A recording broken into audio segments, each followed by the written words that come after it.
6-5 it passes, but we've only got 3 facts for you, not 11. We've got 3. For episode 3 of season 4, Dorylus, or however you pronounce it. Fact numero uno, first and last appearance of Vivica. Decent enough character for the one episode. Fact number 2, last ever Russian death on the show. I was surprised by that, but, you know, they don't really have any more run-ins with the Russians, and I guess they pretty much killed them all, so here is the last one, suffocated by Clay Morrow. And fact 3? First vote on drug running, and possibly one of the last ones. Yeah, JT didn't want drugs, damn it. Yeah, it's not often the club have to vote on the drugs. We gotta mule them in, Clay. And that's where we kick off the episode. We've got Jax and Clay having a bit of a crisis meeting in Jax's living room, his kitchen, whatever. Before we talk about this though, who the fuck is Vivica? Black woman. Oh, her, right, okay. Her. I actually thought she was alright. Didn't realise she had a name. Vivica. This is Vivica's hood. They kind of built her up as if she had the treatment that she was pretty important. Oh, she runs things around here. But we never see her again, so... I guess, again, no need to see her again, though. No. To be fair. But, we do have Jax and Clay there discussing how the vote is going to go. They've got Piney, obviously, he's going to vote no. Chibs probably will vote yes due to the Irish connection. But guess what? Chibs doesn't vote yes. Why would Chibs vote yes? They thought Chibs would vote yes to fulfill the IRAs. I doesn't trust them. I don't trust him. Jack should have fucking spoke to Chibs. Here, see as much as Clay's went out of favour with the likes of Bobby and Tig, you could argue Jack's went out, like, it's Jack's even interacted with Chibs this fucking season. What's he done? Not doing much with him. Jackie boy. And then Jax brings up the fact that Kozik is an ex-junkie and there's no way he's going to vote yes. Clay... Maybe he wants back on the gear. Maybe he does want back, although is he going to get any of the bricks? I'm not too sure, but Clay tells Jax stole them all. He tells Jax to get Opie on board, because if you get Opie, that gets Miles, and that gets us the majority. How pish is Miles that no matter what, he'll vote with Opie? What the fuck? What did Opie do to this guy when these guys were inside? Does that really work that way? I mean, maybe if Miles is a prospect, he's going to kiss Opie's ass if Opie's his sponsor or whatnot, but... Surely when Miles becomes a full patch member, he's got his own thoughts and way of thinking, no? Like, I mean... True, but imagine, right? Imagine this massive fucking vote came down to Opie goes yay, and then Miles just looks at Opie and goes, I'm a nay. What? The whole thing banked on fucking Miles? Imagine Clay and Jax's face if Miles was the one that made it 6-5 in the opposite direction. I think Clay would have fucking dropped. They'd have shot him a few episodes early. Nah, they would have. Oh man, but yeah, I like this discussion. Then you have Gemma and Tara come in. Tara then goes into like the bedroom, then Clay goes in like the most unconvincing way possible, trying to tell her that I care about Jax like he's my son. Like John did. I like John. Tara wasn't buying this, it was just awkward. No, Clay, but as well not doing this. If anything, this dug his grave.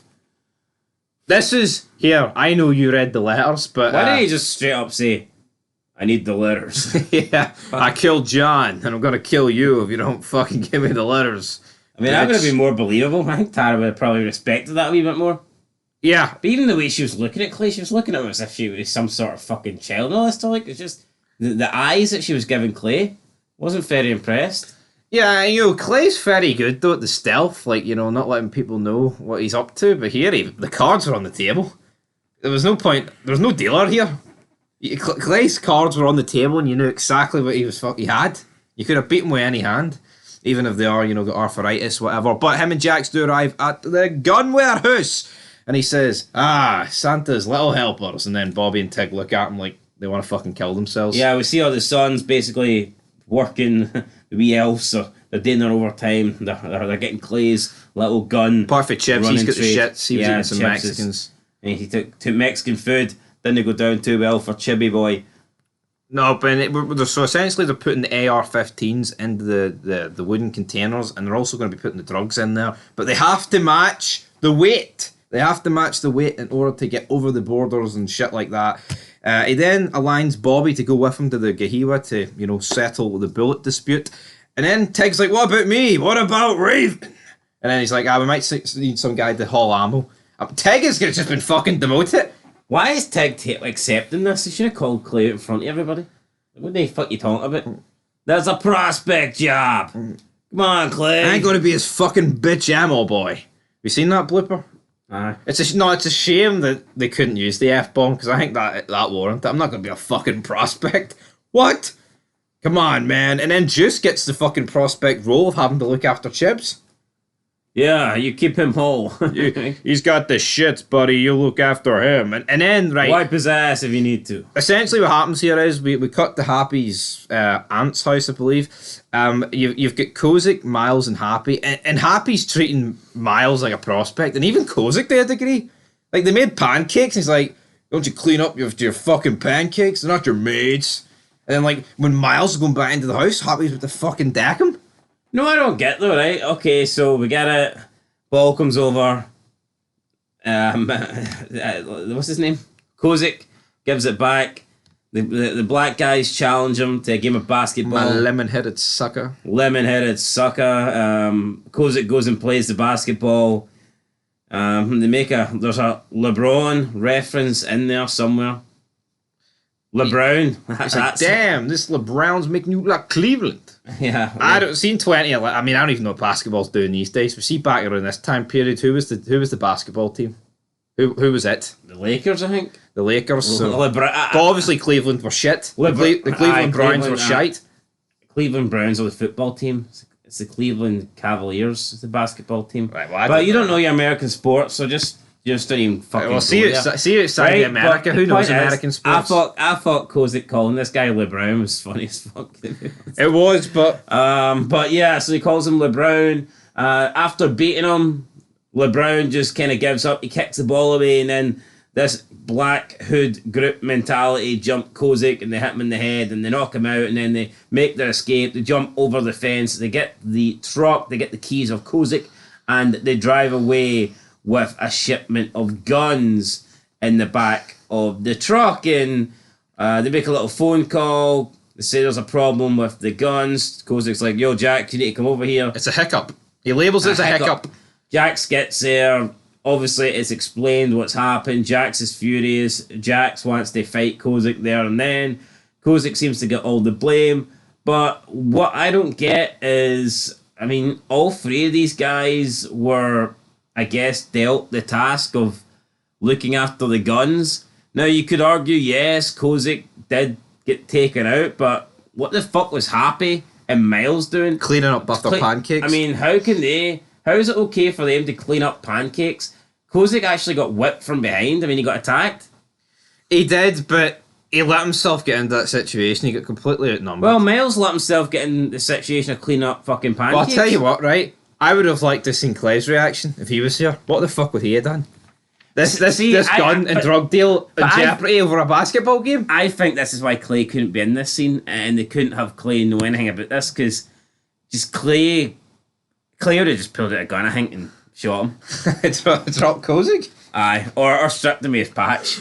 Yeah, I think Jack's dealt with Vivica pretty well. Like, he didn't like bottle it, but he wasn't like overly aggressive. I think Clay probably would have walked in and fucking shot up the entire place. Yeah, my soil's in desperate need of aeration. He's like, I don't believe in your fucking soil. The American soil. I need guns. Nah, I don't think Clay would have been... We blame it on the angry black woman. I just don't think Clay would have reasoned with this woman here. No. I don't think he'd have been willing to just let Kozik slide here. He wouldn't have. Talking of Clay, may as well talk about him and Bobby. Because this would have jeopardised the entire fucking relationship. Yeah, like, Kozik made it sound... it's only a couple of cases of AR-15s. It's a cartel. It's a goddamn cartel, man. But yeah, Bobby and Clay are at the Gahiwa. He takes him out there. He says, right, the reason you're out here is because I've got a few things to tell you. Big man, Jax is out. Jax is out of the club, buddy. And then Bobby's like, how'd you get him to sign off on go? Oh, that's how you got him to sign off on the drugs. You're out when he's out, and he's out when you're out. And then Clay essentially shoots down Opie. Doesn't mention to Bobby that Opie was in line for presidency, because that's what Jax wants. He says, I want you for the gavel. And Bobby's like, yeah, only if I vote the way of drugs. I think Clay actually did Bobby a solid here. I was expecting Clay to go, yeah, you're president, but you have to vote yes.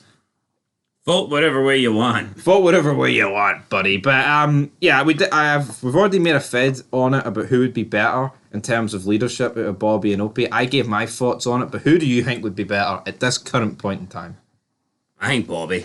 I think Bobby, right? But I like my president to be able, and I'm sorry, but Bobby would get beat by fucking Phelan.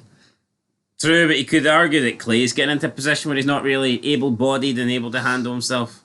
True. Although he did beat the shit out of Gemma, so who knows? Who knows, but I just... Men and women are equal, so it was a good win for him. I just don't like the fact, though, that... I mean, I'm not...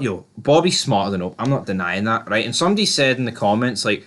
For me, for the pure fact that Opie fought it for this whole drugs business, that tells me that Bobby's a better... Yeah, but someone said in the president. comments that Opie is very unhinged and lets his emotions get the better of him. But I would like to see a lot of other club members lose their wife to the club, and then also Piney. Now, if Bobby lost his ex-wife, he'd have probably celebrated, like, you know, because he wouldn't have had to give pay any money to Precious, but... I think Opie dealt with the whole thing that happened to Donna really well. He's sitting with two guys on the fucking table. Exactly, that killed his wife. I mean, what more do people want? Fucking hell. No? I think Opie handled it, you know, professionally. Exactly. From a club standpoint. You know, he did. But for me, yeah, I think Bobby would be the better choice, but I don't think to this point in the show that Opie is a bad choice. No, I don't think it's a bad choice. I just think, I agree. I think that Bobby's a better choice. Yeah, so they go up to the Gahiwa land. He meets with, I think it's Charlie. And Charlie's like, hey, Clay, I hear you're charging the Mexicans triple the guns, so yeah, the Gahiwa needs a little bit of the money, huh? And then he says, no, Charlie, we ain't charging the Mexicans a penny more. And you know what? This Gahiwa guy comes across as like pretty smart and intelligent. But how the fuck does he buy this? They're in bed with the cartel. Biggest deal they've ever done. Running everything, man. Every gun, RPGs, fucking anti-tank missiles. And this prick actually buys that they're not making a penny more. I'm not believing it, Charlie. I'm not believing it. He goes off to settle the deal with Gahiwa. Bobby says, here, you're not going to tell Big Charlie that we are making, 10 times the amount of money? And Clay's like, I ain't telling Charlie, dick. Well, I mean, this just goes to show Clay's not a reasonable guy here, right? He could have thrown him a bone. Look at the amount of extra money they're making for his car. Look at when he takes out the stacks of cash and fucking plants it on the table. Well, Bobby done that, I think it was, wasn't it?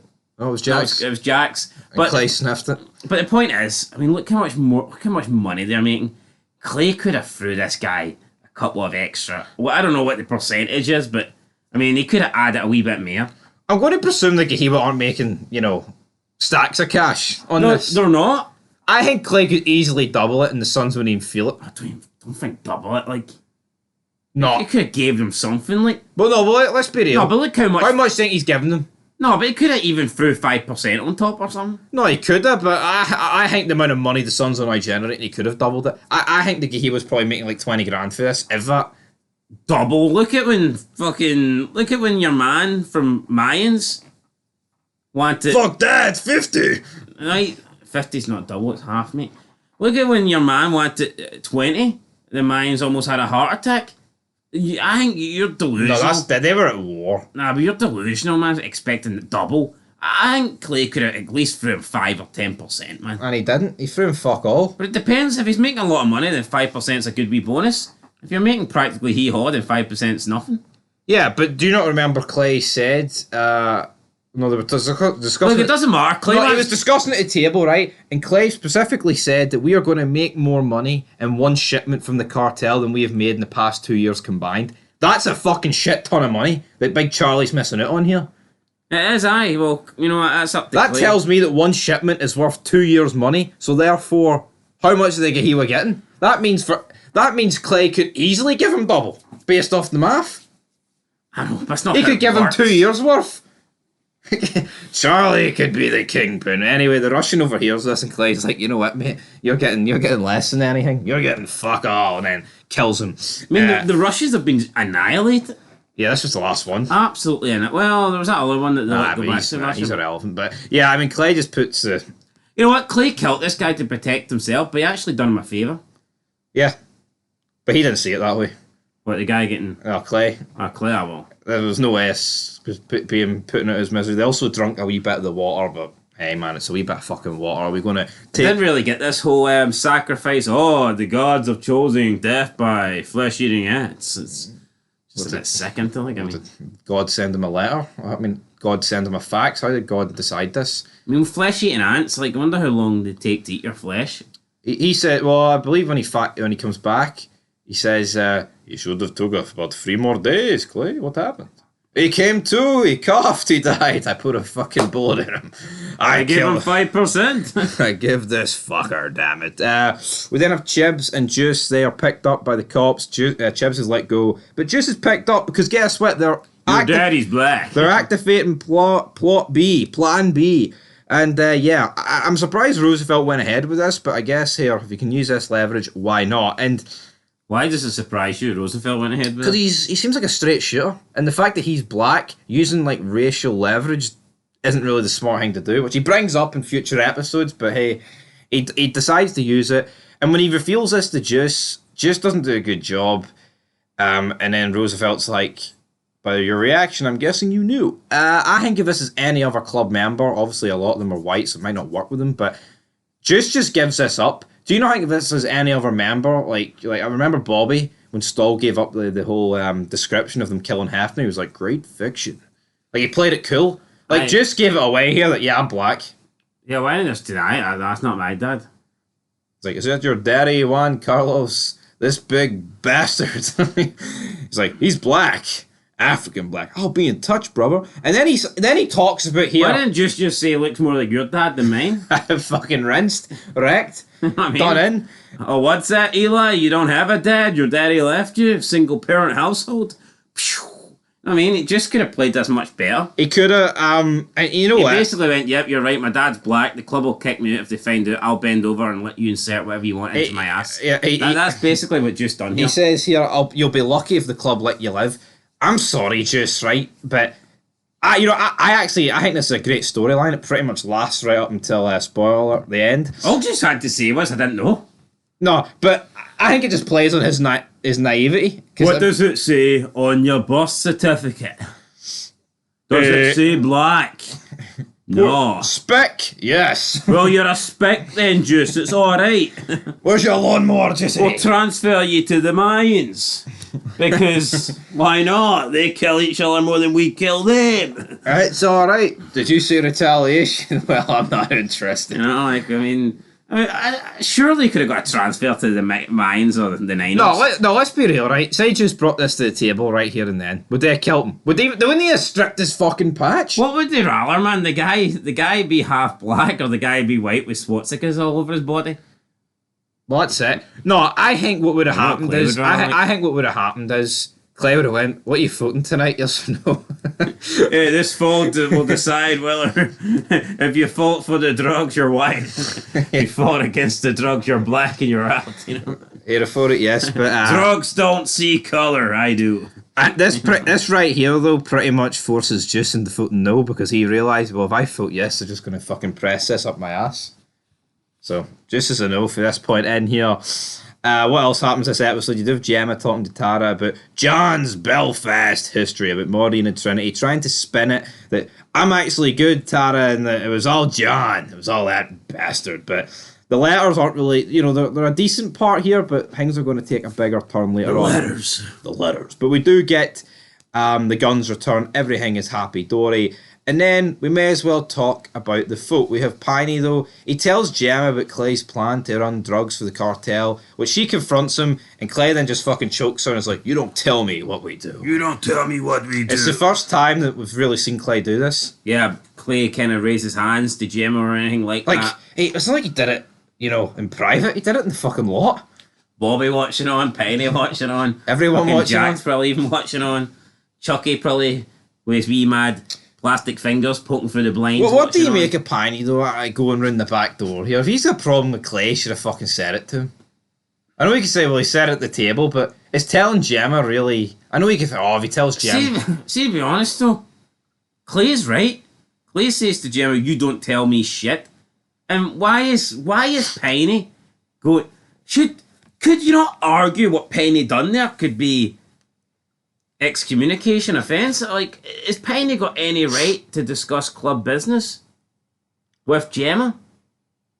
No, I get it. You can argue that the people tell their old lady shit, but is that really for him to tell? Gemma's not his old lady.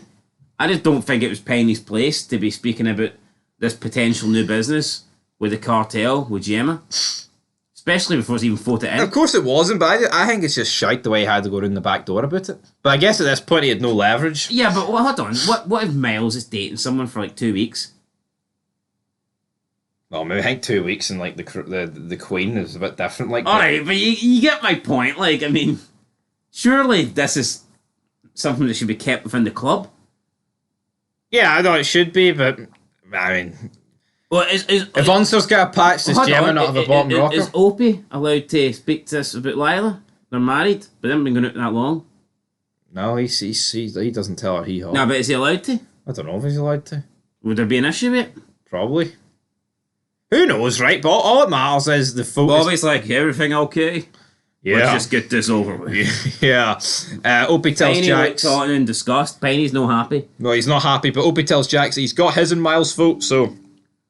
Let's get this over with, and then sooner or later it'll be me and you at the head of the table. Well, that's a lie, Jackie boy. Jackson will be at any table. Is this the best vote of the show? What would you have done if they walked into the room and Roman Reigns was sitting in Clay's seat? Well, they voted yes, would Claire mind it? Probably not. Take a seat, bro. Chris Hansen said. Tribal councilman. Yeah, so I think this is the best vote. I would say it's the best vote. A vote that I was really looking forward to seeing actually was when Bobby challenges Clay, officer challenge. Yeah, and then but Lobo Sonora fucking ruined it. Just doesn't really happen, unfortunately. But nah, for me, this is easily the best vote. Also, why it just feels like the most important vote as well. And it's like the most members are there. Like there's a lot. Like everyone's here. The tension as well. You didn't know what way it was going to go. Probably would have been less members if it went the other way. But we have to begin where it kicked off. Clay says, "You had time to think on this, yay or nay? We get in business with the Glendale cartel." Yay. Tig says yay. Chib says, "I don't trust them." No. Opie says yay. Miles says I'm a yay. So at this point we're 4-1. Clay is looking good. We are 4-1, but before we continue on with the next vote, can things like this get brought to the table? It's very rare something would get brought to the table that they're trying to implement into the club if the president doesn't want it. Normally, if they're trying to bring in a deal like this, the president is always a yay because he's the one that's trying to push it in. I guess the porn business, Clay was a no one. He didn't actually vote. Well, at first he was. At first he didn't mind. Yeah. But he didn't really want it though. He was giving Jax dirty eyes, to be fair. But I know what you mean.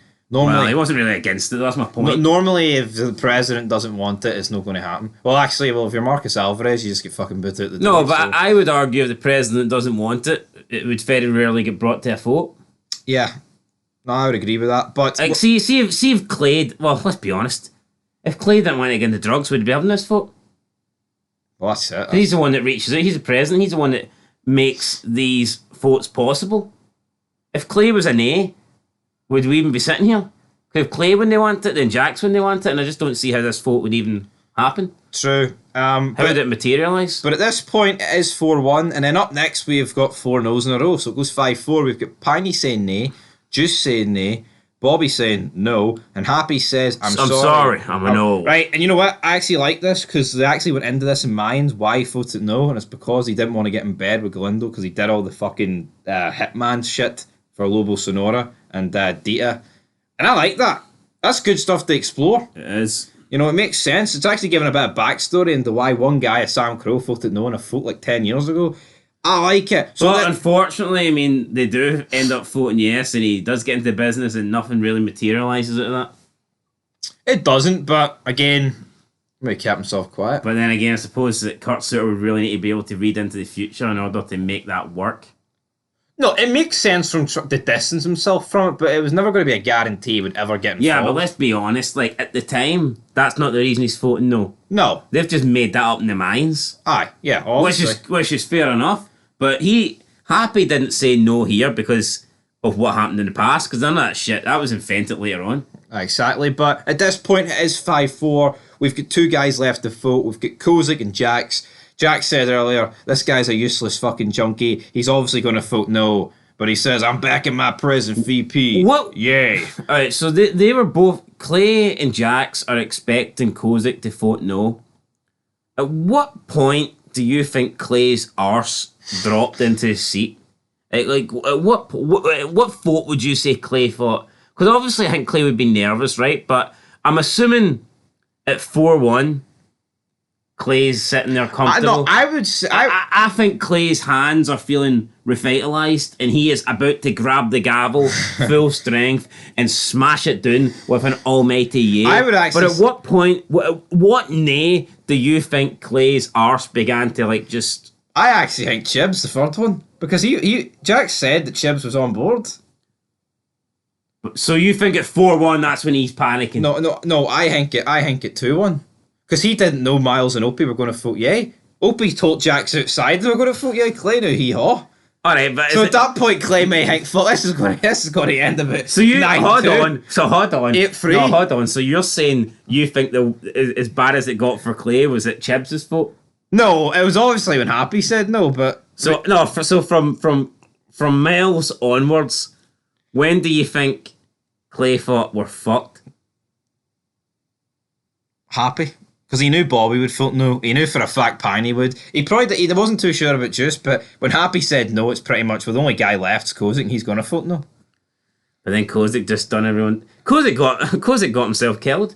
Back in my present VP. And it ended up I always wanted to be a landmine. I always got him blown up. Yeah. Jack votes yay, and then Clay, smug as fuck. 6-5. It passes. I could have sworn. Oh, my guilt. The only thing missing for Clay here was a big smoked cigar. It was missing in an anti-Trump speech. Everyone, he gives an anti-Piney speech. Yeah, everyone leaves. Penny stays seated. I don't know if it's because he's out of shape and he can't get up, or if it's because he wants to have words with Clay. But then we see Clay close the doors, and it's like just 2 bits of wood really that are stuck on here. Eli did a number on the clubhouse, so it's not really patched up yet. Bit of plywood. Then Clay reaches into Piney and he says, "You ever try to in through my old lady again, I'll slit your throat." And that's it. Clay just basically letting Piney know that I'll fucking kill you. Yeah. And I don't know if this is a smart move for Clay to give us not his intentions, but Clay is basically... Now, Piney might think that Clay's capable of doing this, but I mean, Clay's just basically told Piney... You know what? If Clay doesn't say this, does Piney go straight to Clay and say, "Here, I've got the letters, I'll let the club read them if you don't get the deal"? Or would he have went a different way? I think, in hindsight, if Clay could have maybe just spoke to Piney and went, "Look, I know you don't agree with this, but it was a club vote, blah, blah, blah." I think the way that Clay went on the offensive maybe made Piney get so defensive. Yeah. So I think maybe Clay forced Piney's hand here. Clay went all out attack and Piney parked the bus. All out defence, and it just... Parked the oxygen tank. Anyway, that's pretty much it. That's pretty much it. Bobby walks outside like he shot himself. I'm not going to say that... I don't think the episode overall was amazing, but I loved the ending. For me, this is one of the best scenes in the entire show. Yep, I think, like you said, not the greatest, but I think they built up the tension throughout. I like the song as well. They dedicated an episode to a vote. No, and it but worked. For me, it was a good episode with one of the best endings of the entire show in an episode. So for me, that takes it. It's good, and at the end, it's fucking fantastic. We've seen this before, though. We've seen it back in season 2 when they needed to vote retaliation on Sobel. They pretty much built an episode up around that, and that's how you make a vote feel important. You don't just fucking whip it out. You know what I mean? Don't. For the sake of it. So for me, yeah, the ending's great. I'm going to give this episode a... I'm going to give it... If you give it... I think it's 8.5. I'll get a 9. I'll give it an 8. There you go, 8.5. Is that what you think it is, 8.5? I agree. Probably not... Overall, not maybe a 9, but the ending is fantastic. So. The ending is the greatest vote of all time, guys. So anyway, that's us done. We'll be back tomorrow for Teller Tuesday with episode 4. Greatest vote of all time? Is it the greatest end to an episode of all time? No. Greatest vote. I don't know. Well, I don't know. I need to look into that. Maybe next episode. Could be ranking that. Could be ranking that very soon, guys. But until next time, who've got next episode? Sam Taz. Armando. And the drug running guys that Clay's like, you can't run that drugs. My drugs is fine. Damn it. Sam Taz. Anyway, guys, till next time. Peace.